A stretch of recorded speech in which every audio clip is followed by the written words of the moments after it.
Selamat pagi sidang jemaat yang dikasihi Tuhan. Saya percaya setiap kita yang ada di tempat ini diberikan kesempatan Tuhan untuk boleh mengucap syukur. Biarlah kita mau memberikan yang terbaik daripada Tuhan. Kita mau menyiapkan persembahan kita, penyembahan kita, pujian kita hanya bagi Dia. Saya percaya setiap kita punya kerinduan yang sama untuk kita mau hidup dekat kepadanya, sebab Dia Allah kerinduan kita. Mari kita mau datang kepada Tuhan, sebab Dia satu-satunya alasan kita hidup. Kita bersyukur untuk anugerah-Nya, kita bersyukur untuk penyertaan-Nya. Terima kasih Tuhan. Mari kita mau datang dalam hadirat Tuhan. Terima kasih Yesus. Engkau kerinduan kami Tuhan.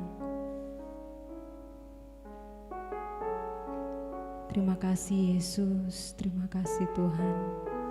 Engkau sumber kekuatan kami, Engkau tempat penghiburan kami Bapa. Kami mengucap syukur Engkau ada di tempat ini, bahkan Engkau ada dalam hari-hari kami Tuhan. Kalau kami boleh ada, itu semua karena kasih-Mu Tuhan. Terima kasih Tuhan. Terima kasih Yesus. Mari kita mau arahkan hati kita kepada Tuhan, biarlah kita mau menyembah Dia. Terima kasih Yesus. Terima kasih Tuhan.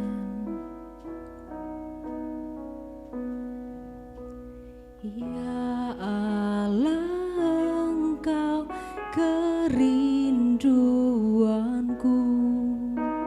selalu ku cari wajah-Mu Tuhan, bagai tanah yang kering rindukan air. Demikianlah jiwaku rindu Engkau. Ku memandang-Mu di tempat kudus, dan ku melihat kemuliaan-Mu. Ku berdiam di bawah naungan sayap-Mu, dan ku dapati kekuatan baru, sebab kasih-Mu Tuhan setiamu lebih dari hidup. Kebaikan-Mu melimpah atasku. Jiwaku melekat kepadamu Tuhan, betapa ku merindukan-Mu. Sungguh Engkau tempat kerinduan kami Tuhan. Kami mau datang kepadamu Yesus. Haleluya Tuhan. Katakan Engkau kerinduan kami. Ya Allah, Engkau kerinduanku, selalu ku cari wajah-Mu Tuhan, bagai tanah yang kering rindukan air. Demikianlah jiwaku rindu Engkau, sebab ku memandang-Mu di tempat kudus, dan ku melihat kemuliaan-Mu. Ku berdiam di bawah naungan sayap-Mu, dan ku dapati kekuatan baru. Saya mengundang sidang jemaat untuk bangkit berdiri. Sebab kasih setiamu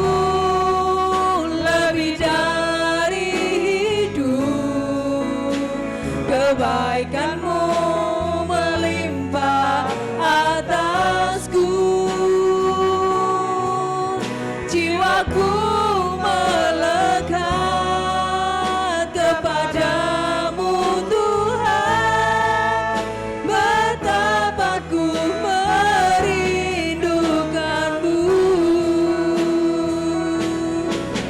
sebab kasih setiamu lebih dari hidup, kebaikanmu melimpah atasku, jiwaku melekat kepadamu Tuhan, betapa ku merindukanmu. Sidang jemaat katakan, sebab kasih setiamu. Kami bersyukur Tuhan untuk kasih-Mu Bapa. Bahkan kasih-Mu lebih daripada hidup kami Tuhan. Kebaikan-Mu melimpah atasku, jiwaku melekat kepadamu Tuhan, betapa ku merindukanmu. Sekali lagi dengan segenap hatimu katakan, sebab kasih setiamu lebih dari hidup, kebaikanmu melimpah atasku, jiwaku melekat kepadamu Tuhan, betapa ku merindukanmu, sebab kasih setiamu lebih dari hidup, kebaikanmu melimpah atasku, jiwaku melekat kepadamu Tuhan, betapa ku merindukanmu, betapa ku merindukanmu. Katakan, betapa kami merindukanmu Tuhan, betapa ku merindukanmu.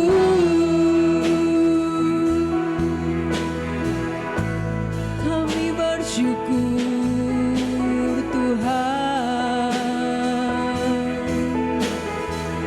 kami merindukanmu.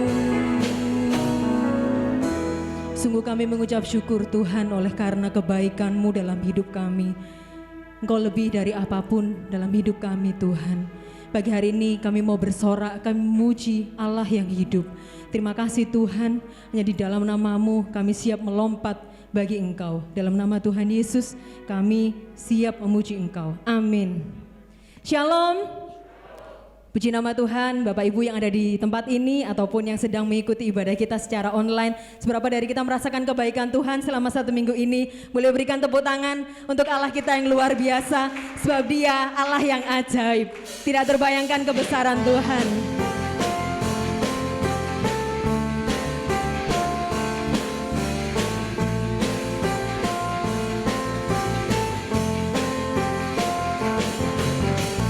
Terbayang kebesaran-Mu dan tak terbanding kekuatan-Mu Tuhan. Kau megah bagiku segenap jiwa dan pengharapan telah ku serahkan untuk rencana-Mu Tuhan. Kau Raja atasku, hanya Kau yang layak ditinggikan. Katakan, ajaib Engkau Tuhan, ajaib Kau Tuhan, agung dan perkasa. Kau sumber kemenanganku, layak berkuasa. selamanya. Yesus, Kaulah Raja mulia.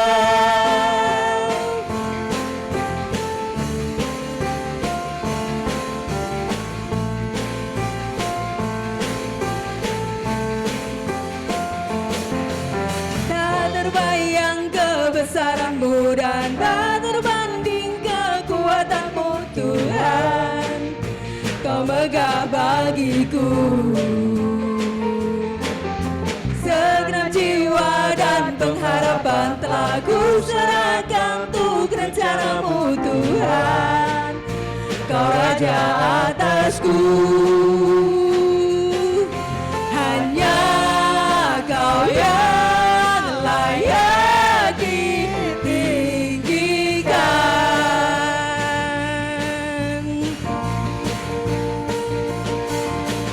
Ajaib Kau Tuhan, agung dan perkasa. Kau sumber kemenanganku, layak berkuasa, memerintah selamanya. Yesus, Kaulah Raja mulia. Ajaib Kau Tuhan, agung dan perkasa. Kau sumber kemenanganku, layak berkuasa, memerintah selamanya. Katakan Dia, Yesus Raja mulia. Yesus, Kaulah Raja mulia. Dia Raja mulia, Raja mulia.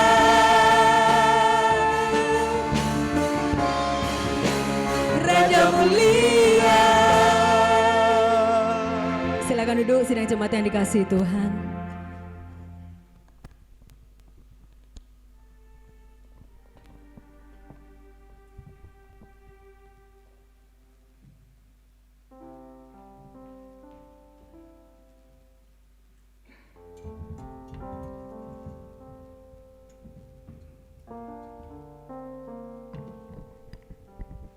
Shalom Bapak Ibu yang dikasihi Tuhan.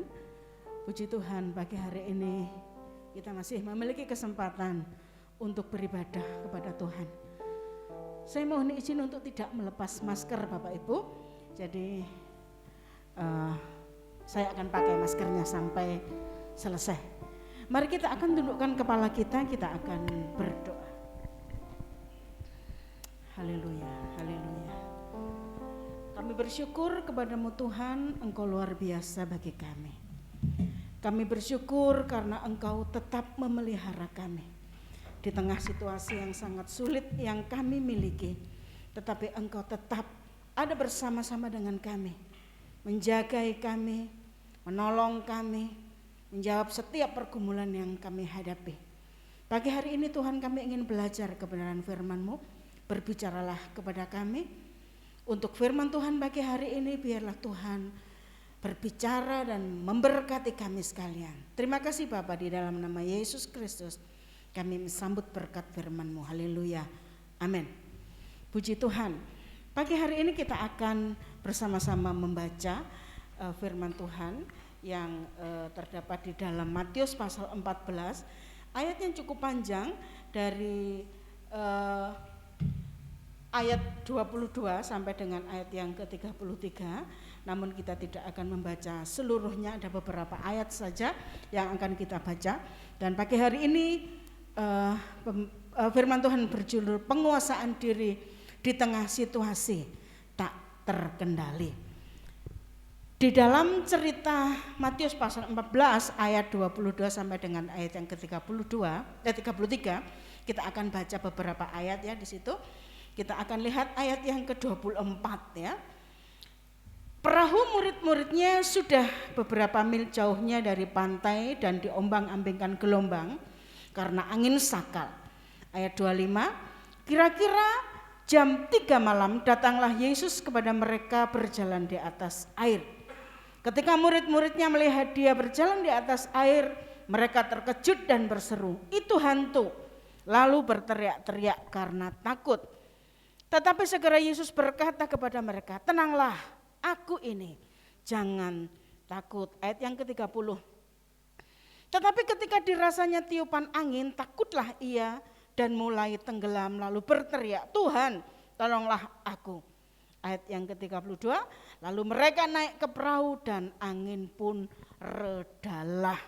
Bapak Ibu yang dikasihi oleh Tuhan, di bawah judul Yesus berjalan di atas air, kita menemukan ada sebuah situasi di mana situasi itu tidak bisa dikendalikan dengan kekuatan manusia. Sebuah situasi yang sangat sulit, sebuah situasi yang tidak bisa diatasi oleh kekuatan para murid. Nah, barangkali mungkin Anda pernah mendengar ada kata chaos ya, ruwet, sulit untuk dipecahkan. Nah, apakah situasi yang tidak terkendali yang dapat kita pahami dengan pemikiran kita? Mungkin itu adalah masalah yang begitu besar dibandingkan dengan kita yang kecil. Mungkin masalah yang tidak mampu diatasi dengan kekuatan fisik kita. Mungkin contohnya misalnya gempa bumi atau bencana-bencana alam yang kita tidak bisa mengendalikan itu. Atau masalah yang tidak dapat diterima dengan akal pikir kita. Mungkin juga tidak bisa diselesaikan dengan cara musyawarah, kecuali memang harus berperang dan sebagainya. Pendek kata, bahwa situasi yang tidak terkendali adalah suatu persoalan, suatu keadaan, suatu situasi yang tidak sanggup kita lewati dengan segala daya kita.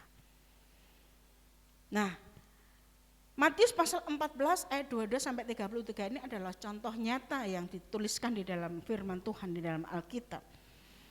Sebuah situasi yang sangat sulit yang tidak bisa dikendalikan oleh para murid.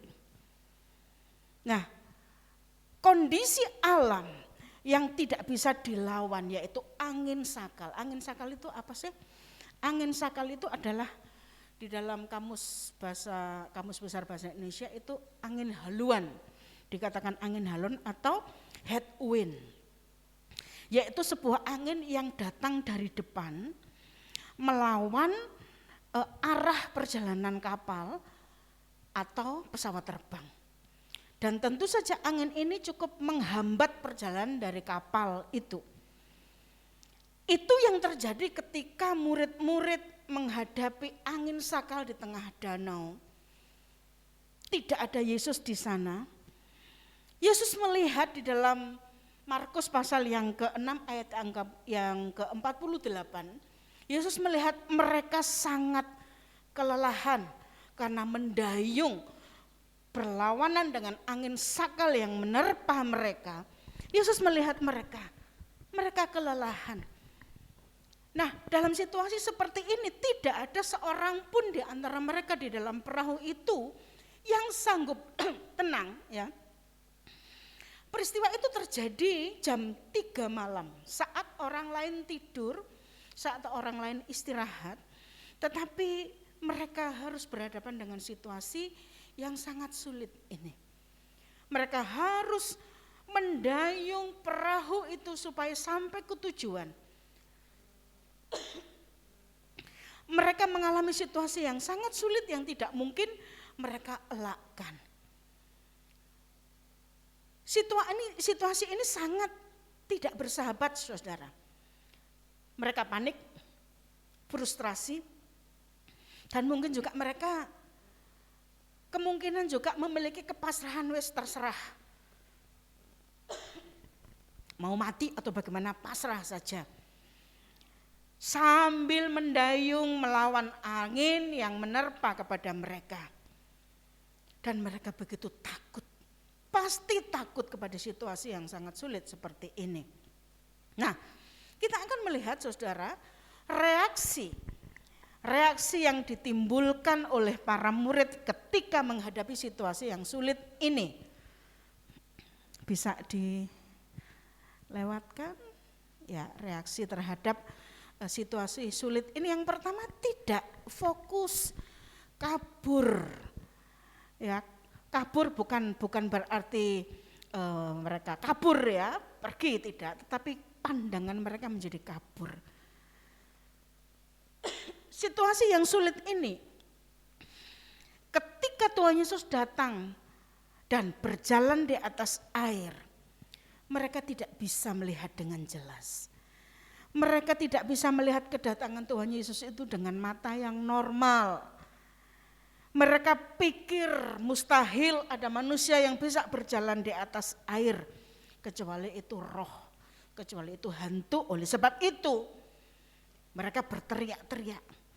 Mereka berpikir bahwa tidak mungkin ya Yesus datang kepada mereka berjalan di atas air. Tidak mungkin Yesus bisa melakukan itu. Padahal saudara-saudara, tadi siang mereka melihat sebuah peristiwa yang di luar pemikiran manusia. Yesus memberi makan 5.000 orang dari hanya 5 roti dan 2 ikan saja. Semua orang bisa makan. Mujizat itu mungkin sudah terlupakan sama mereka karena terlalu besarnya situasi yang sulit yang mereka hadapi. Sehingga mereka tidak bisa mengingat apa yang terjadi tadi siang. Mereka lupa bahwa gurunya adalah Tuhan yang bisa melakukan banyak perkara. Sekali lagi, semua di dalam otak pikiran mereka menjadi kabur, mereka tidak bisa fokus. Ya, akhirnya mereka, saya bilang itu ngawur dan mengatakan bahwa itu hantu. Itu hantu. Nah, yang kedua, reaksi terhadap situasi yang sulit ini, mereka meluapkan emosionalnya secara spontan dan refleks. Mereka berteriak-teriak pada ayat yang ke-26 ya. Dan ketika murid-muridnya melihat dia berjalan di atas air, mereka terkejut dan berseru, "Itu hantu." Lalu berteriak-teriak karena takut. Bapak Ibu bisa membayangkan. Ini bapak-bapak ini cowok-cowok, laki-laki, para pria. Berteriak-teriak karena ketakutan. Hantu itu hantu. Ya, hantu rek, hantu. Mungkin kalau muridnya orang Malang begitu, rek, hantu rek. Gitu. Ya. Nah, mereka berteriak-teriak. Ternyata bahwa pria pun memiliki ketakutan, saudara. Bahwa pria pun juga punya ketakutan terhadap hantu. Nah, oleh sebab itu, ketika mereka berteriak-teriak, ketika mereka menghadapi sudah tidak bisa lagi, harus bikin apa ya? Hilang semua kegagahan, hilang semua kemampuan, hilang semua ketampanan, hilang semua kesombongan. Karena apa? Mereka takut kepada hantu. Dan mereka berteriak-teriak. Nah, berikutnya reaksi yang ketiga adalah mereka ketakutan. Ya, mereka takut untuk tenggelam, takut untuk menghadapi kematian, dan juga takut kepada hantu yang Yesus yang datang yang mereka anggap sebagai hantu. Ketakutan itu dialami oleh semua orang. Ya, ketakutan itu dialami oleh semua orang, tak terkecuali para pria, tak terkecuali para laki. Bukan hanya perempuan saja yang takut, tapi laki-laki juga memiliki ketakutan. Tidak ada yang salah, saudara-saudara, bahwa orang itu merasa takut, boleh-boleh saja, sah-sah saja. Ya. Ketika mereka mengalami ketakutan itu, apa yang mereka manifestasikan, apa yang mereka ekspresikan? Sekali lagi, mereka berteriak-teriak. Mungkin itu adalah senjata terakhir yang mereka punya, yang dimiliki pada saat tenaga sudah habis karena harus menguras tenaga untuk mendayung kapal itu, mendayung perahu itu. Ketika mereka sudah tidak mampunya lagi tenaga, yang mereka punya yang terakhir adalah teriak. Yang mereka punya adalah, saya tidak tahu bagaimana membayangkan situasi mereka pada saat itu. Nah, hanya Yesus yang berani berkata, jangan takut. Ya, jangan takut. Sebab ketika Yesus mengatakan jangan takut, dia tidak hanya berbicara saja, tetapi betul-betul memberikan jaminan bahwa dia akan melenyapkan segala ketakutan. Amin. Amin. Saudaraku, kalau kita mengatakan ojo takut, jangan takut, jangan takut. Tapi siapa yang memberi jaminan bahwa kita tidak boleh takut? Hanya Yesus yang bisa memberi jaminan. Dia berani mengatakan jangan takut, tetapi juga bisa menjamin bahwa ia akan menghilangkan ketakutan. Saudaraku ini kasih Tuhan, bagaimana caranya supaya kita bisa menguasai diri? Kalau tadi murid-muridnya kita lihat bahwa mereka begitu tidak bisa menguasai situasi. Mereka berteriak-teriak karena memang tidak mampu, karena memang tidak sanggup untuk mengatasi persoalan mereka. Ya, bagaimana? Yang pertama, saudara, supaya kita bisa memiliki penguasaan diri terhadap situasi yang kita alami, yang begitu sulit, yang kemungkinan saja kita tidak sanggup menyelesaikannya. Yang pertama kita mesti pahami bahwa penguasaan diri itu adalah buah Roh Kudus. Bukankah Roh Kudus itu sudah dicurahkan kepada kita dan Anda telah menerima Roh Kudus, dan Roh Kudus itu bekerja di dalam kehidupan Anda, dalam kehidupan kita. Roh Kudus adalah salah satu, ya. Roh Kudus adalah buah dari Roh seperti dituliskan di dalam Galatia pasal yang ke-5 ayat 22 dan 23. Salah satu daripada semuanya itu adalah penguasaan diri. Salah satu buah Roh itu penguasaan diri. Saudaraku, di dalam bahasa Yunani penguasaan diri itu disebut sebagai enkretos. En itu di dalam, kretos itu kuasa atau kemampuan atau kekuatan. Nah, seseorang ketika sudah ada di dalam penguasaan Roh Kudus, hidup di dalam Roh, maka ada kekuatan di dalam kita itu untuk memiliki penguasaan diri. Seseorang yang memiliki penguasaan diri adalah orang yang memiliki kekuatan di dalam dirinya. Sebagai salah satu kemampuan terbesar yang dapat kita miliki. Tuhan telah memberikan kepada kita Roh Kudus, dan Roh Kudus dalam hidup kita harus mengeluarkan buah dari hasil kita dikuasai oleh Roh Kudus. Dan salah satu buah itu adalah penguasaan diri. Kekuatan itu sudah diberikan kepada kita untuk bisa menguasai diri kita. Yang kedua, saudara-saudara, ya, yang kedua, bahwa bagaimana kita bisa menguasai diri kita? Yang kedua, kita menyadari kehadiran Yesus pada ayat yang ke-27, ya, pada ayat yang ke-27. Tetapi segera Yesus berkata kepada mereka, tenanglah, aku ini, jangan takut. Sadarilah, Yesus itu hadir dalam setiap pergumulan, dalam setiap situasi sulit yang kita hadapi. Yesus selalu hadir. Mari bangun, mari kita sadar, Yesus tidak pernah tinggalkan kita. Yesus tidak pernah tinggalkan umatnya berjalan seorang diri. Ia hadir pada saat umatnya terhimpit situasi yang sangat sulit. Jangan biarkan situasi ini menutupi mata kita atas kehadirannya. Sehingga kita tidak bisa melihat Yesus itu hadir di dalam seluruh masalah dan situasi yang sulit yang kita hadapi. Selalu ada jalan yang terbuka saat Yesus hadir. Karena dia datang bukan hanya untuk menjadi penonton. Dia datang untuk tidak hanya melihat saja, tetapi dia datang sebagai penyelesai masalah. Dia datang, dia pelaku sebagai problem solvingnya. Dia adalah problem solvernya. Dia yang menyelesaikan masalah kita. Oleh sebab itu, saudara-saudara, jangan merasa seorang diri. Jangan merasa tidak ada orang yang mampu menolong saya. Mungkin kita bisa merasakan seperti itu, tetapi bagi Yesus, dia tidak pernah tidak hadir dalam kehidupan kita saat kita mengundang dia dalam kehidupan kita untuk menyelesaikan semua situasi yang sulit yang kita hadapi. Sadarilah, Yesus itu luar biasa, gak pernah tinggalkan kita seorang diri. Ya, dia pasti hadir, dia pasti tolong kita. Dan yang terakhir, Yang ketiga maksud saya, bagaimana kita bisa menguasai diri? Percayalah dan jangan ragu-ragu.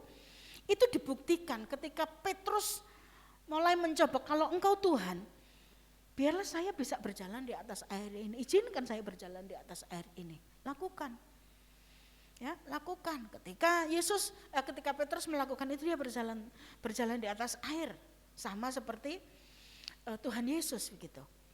Ya. Namun kemudian ketika dia rasa ada hembusan angin, dia mulai ragu dan kemudian tenggelam.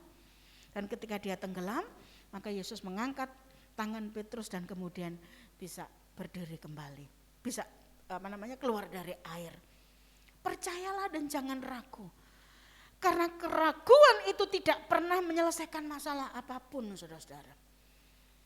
Pada saat keraguan itu menghampiri pikiran kita, tidak ada tindakan yang dapat kita wujudkan.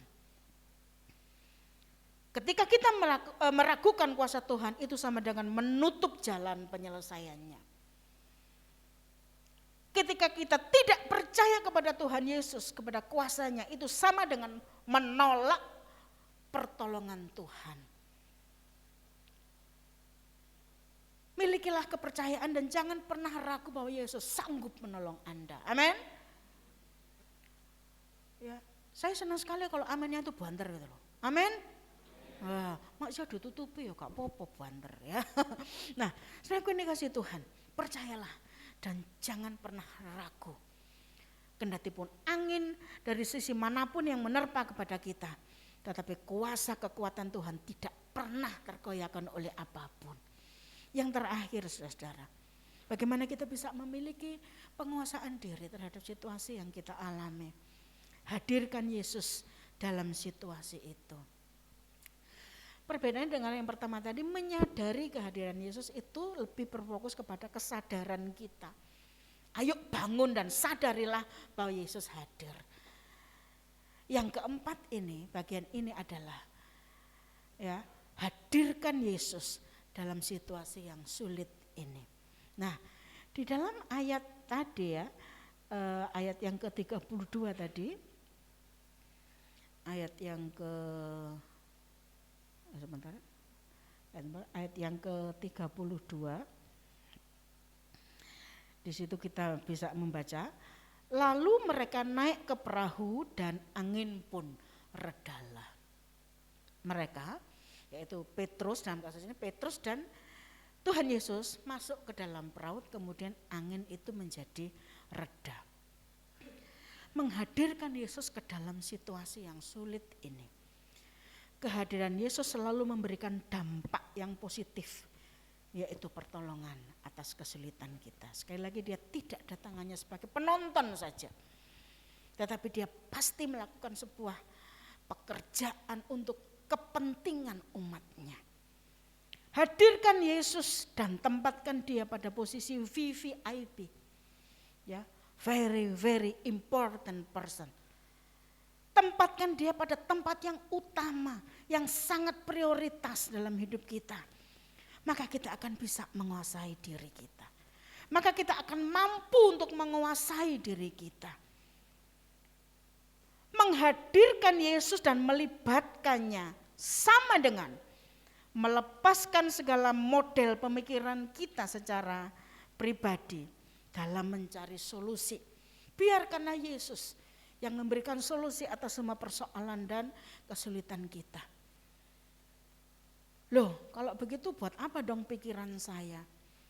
Artinya bahwa ketika kita semua dianugerahkan pikiran dan imajinasi, pikiran atau logika kita ya, pasrahkan itu kepada Tuhan, letakkan di bawah kaki Tuhan, biarkan Tuhan yang menyelesaikan.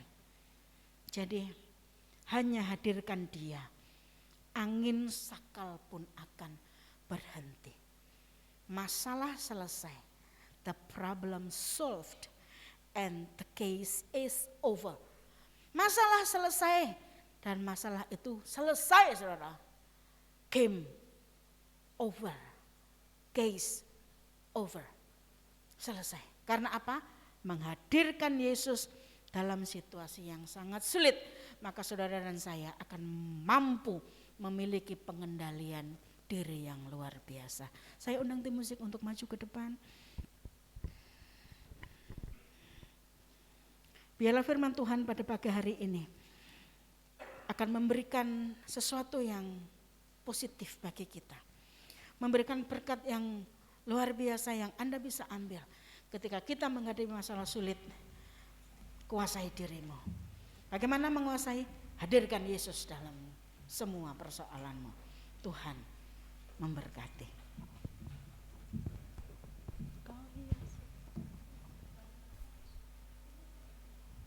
Oke. Kita akan bersama-sama bangkit berdiri. Kita angkat satu pujian. Amin.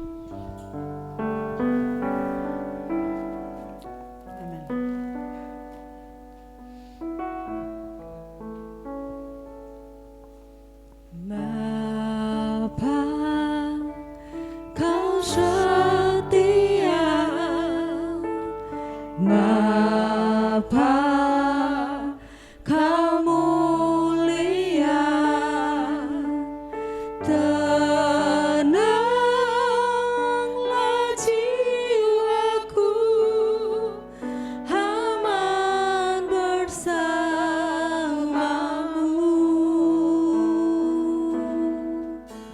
Lebih dari harta, Kaulah segalanya.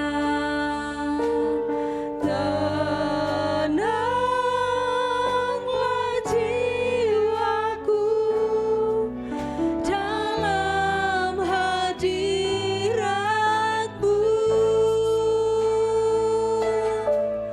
Kau tunjukkan kasih setiamu.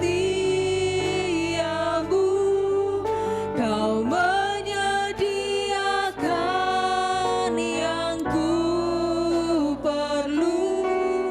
Kau setia, kau mulia, dulu, sekarang, dan selamanya. Kau tunjukkan kasih setiamu. Kau menyediakan yang ku perlu. Kau setia, kau mulia, Bapa, kau setia.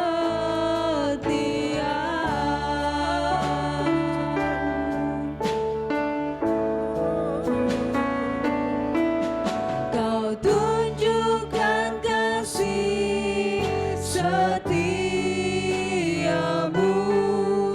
Kau menyediakan yang ku perlu. Kau setia, kau mulia, dulu, sekarang, dan selamanya.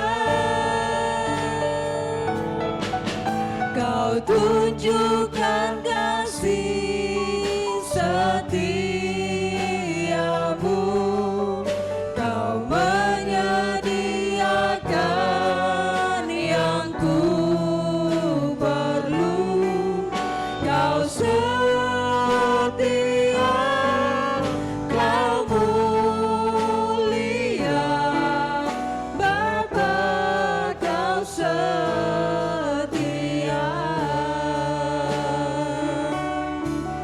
Kau setia,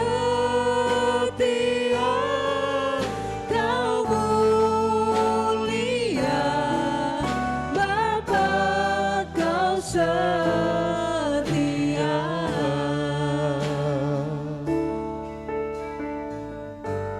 Nanti Bapak Andre akan pimpin kita untuk firman yang sudah kita dengar. Terima kasih Tuhan, terima kasih atas siraman dan apa yang Kau berikan pada hidup kami Tuhan.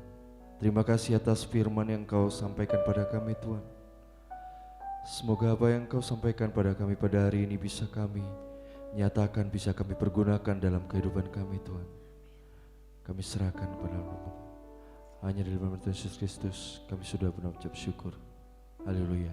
Amin. Amin. Silakan duduk sidang jemaat yang dikasihi Tuhan. Tiba saatnya kita akan memberikan persembahan kita secara keuangan. Saya mengundang Ibu Uki untuk boleh maju ke depan untuk membagikan kantong kolektor.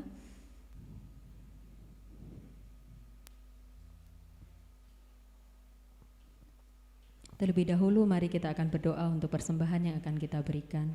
Sungguh kami mengucap syukur Tuhan untuk setiap berkat yang boleh kami terima. Tiba saatnya kami ingin mengembalikan keuangan kami sebagai ucapan syukur kepada Tuhan. Kau memberkati tangan-tangan kami yang akan memberi. Biarlah itu semuanya boleh berguna bagi pelayan di tempat ini. Terima kasih Tuhan, kami siap memberi yang terbaik bagi Engkau. Haleluya, amin. Selamat menabur, Tuhan memberkati.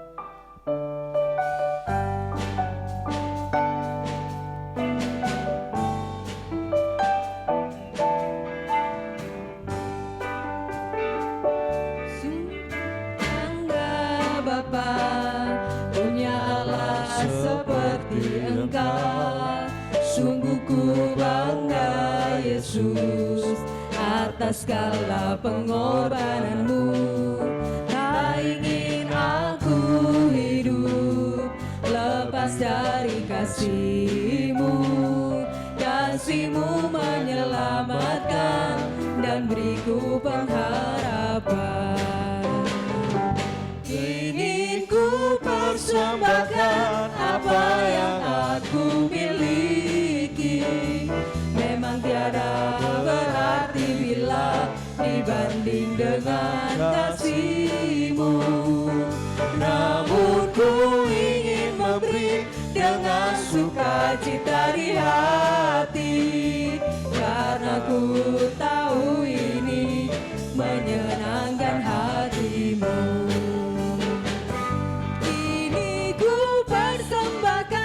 Apa yang aku miliki memang tiada berarti bila dibanding dengan kasih-Mu.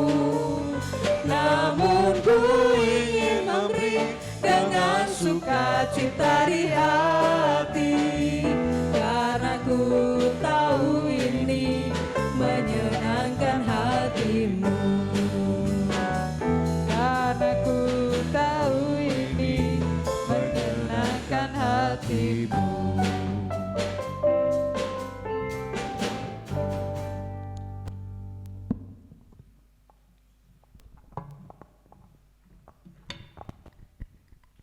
Salam Bapak Ibu, ada satu pengumuman yang ingin saya sampaikan.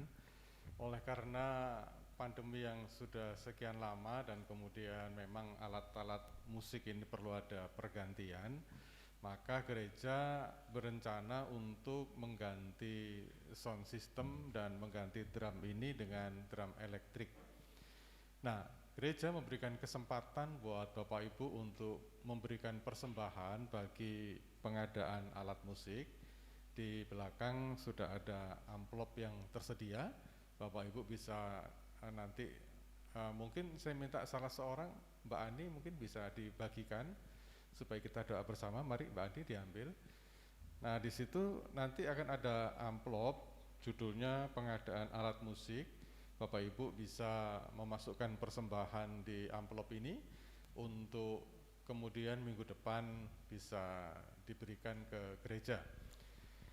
Nah, rencananya saya kurang tahu untuk berapa harga alat musik ya, dari yang jedak-jeduk secara fisik ini diganti menjadi drum elektrik, kemudian ada beberapa alat sound system yang sudah nggak bisa kepake di belakang, juga mungkin juga ganti speaker yang di kanan kiri Bapak Ibu yang seringkali juga terkendala.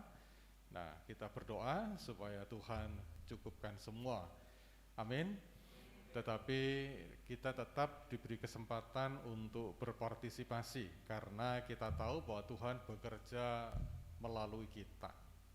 Nah, itu sebabnya nanti setelah amplop terbagi semua, kita akan tunduk kepala, kita akan berdoa, kita mencari kehendak Tuhan, kepekaan hati kita digerakkan oleh Tuhan untuk memberikan persembahan seberapa, karena saya meyakini dalam kebenaran firman Tuhan, ketika kita mau memberi, berkat itu Tuhan sediakan buat kita.